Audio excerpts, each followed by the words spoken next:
ذرا اس آیت پر اب نگاہ کو مرتکز کیجئے، انسان کا خسارہ کیا ہے؟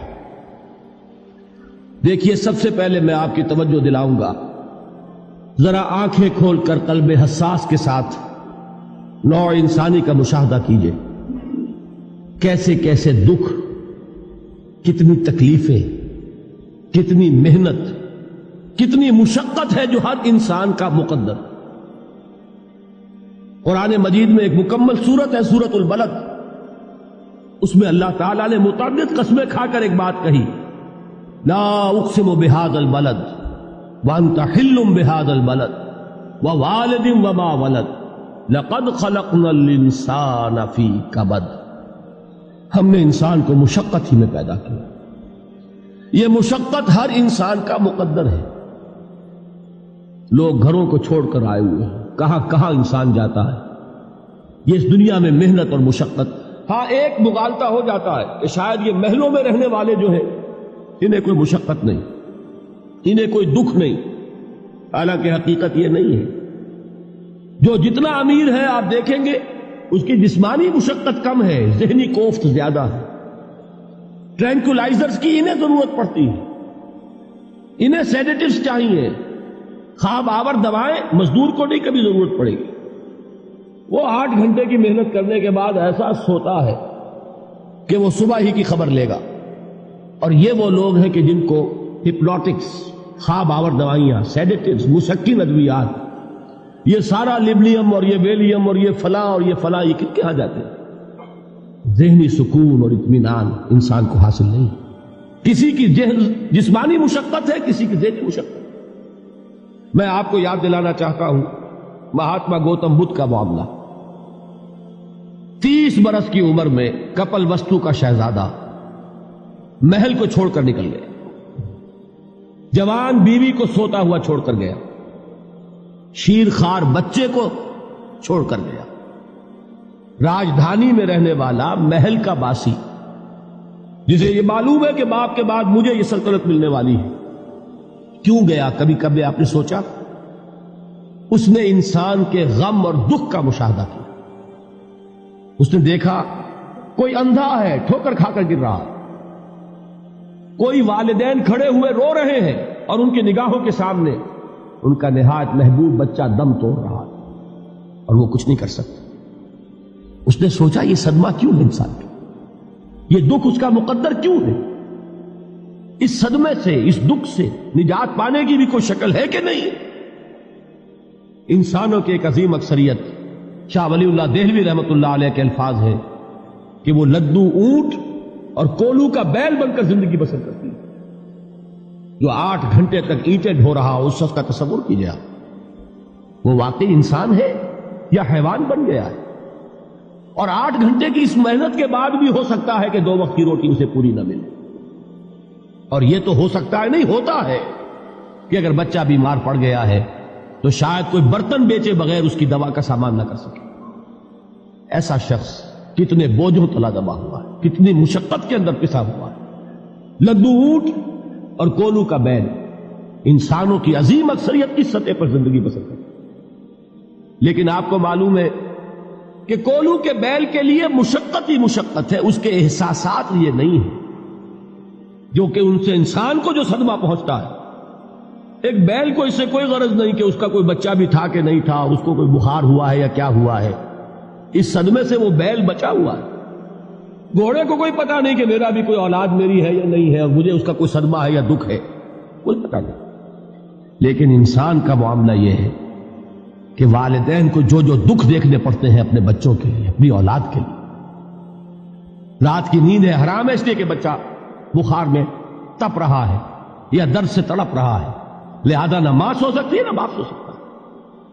میں نے ایک موقع پر دیکھا، لاہور میں کیروسین آئل، اس زمانے میں ابھی سوئی گیس نہیں آئی تھی، اور اکثر و بیشتر جو ہے یہی مٹی کا تیل جو ہے ایندھن کے طور پر استعمال ہوتا تھا، اس کی شارٹیج ہو گئی تھی۔ تو کئی فرلانگ لمبی قطاریں لگتی تھی ان دکانوں کے باہر، ڈپوں کے باہر، اور ایسے ایسے منظر بھی کہ ایک خاتون برقع پوش، ایک گود میں بچے کو لیے ہوئے، ایک کی انگلی پکڑے ہوئے، بوتل ہاتھ میں لیے ہوئے تیل کے لیے، اور کئی گھنٹے کھڑی ہے دکان۔ یہ مشقت انسان جھیلتا ہے کہ نہیں؟ غالب نے اس کا نقشہ کھینچا ہے کہ رنج سے خوگر ہوا انسان تو مٹ جاتا ہے رنج. مشکلیں اتنی پڑی مجھ پر کہ آسان ہو گئی.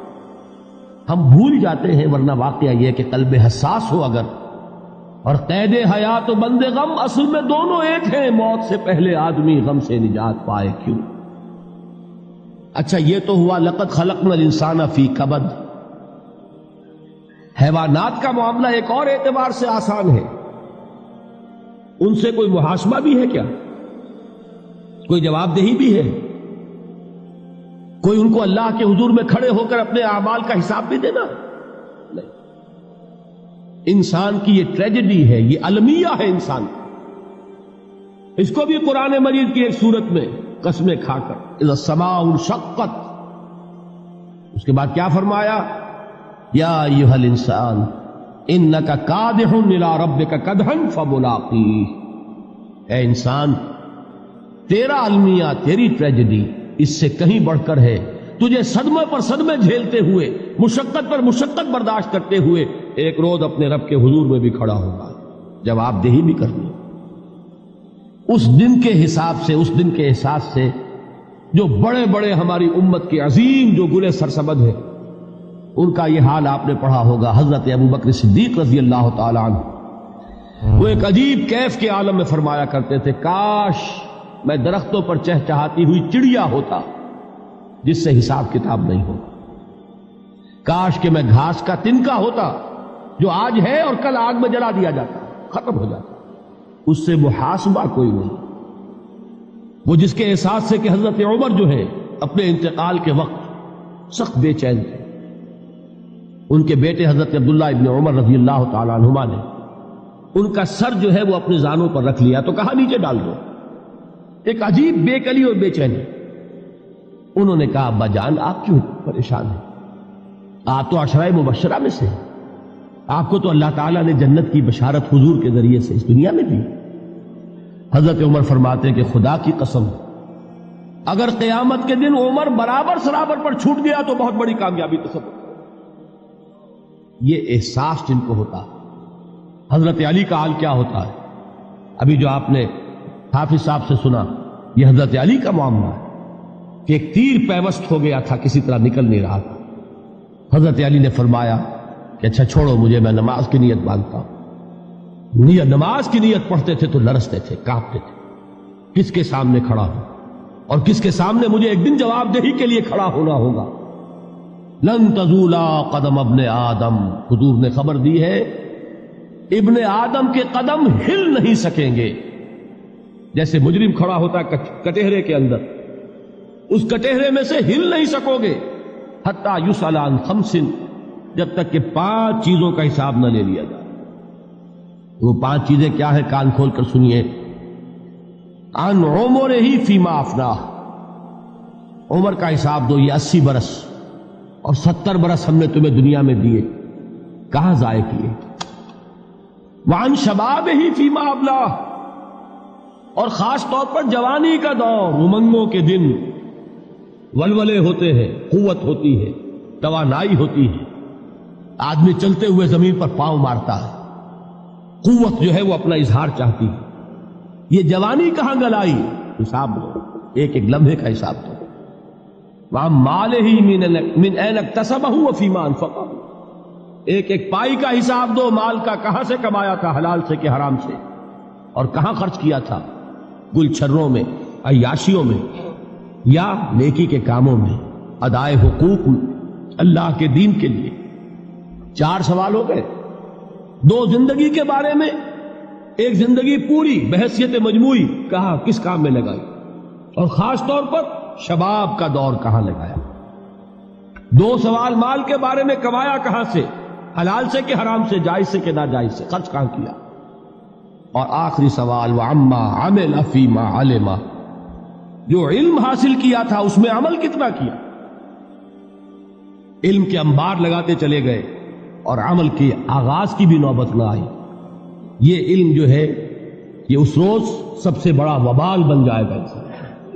اتنا علم اور عمل کچھ نہیں، بجائے کہ کریڈٹ کا ذریعہ بنے یہ الٹا ڈیبٹ کا کھاتا بن جائے.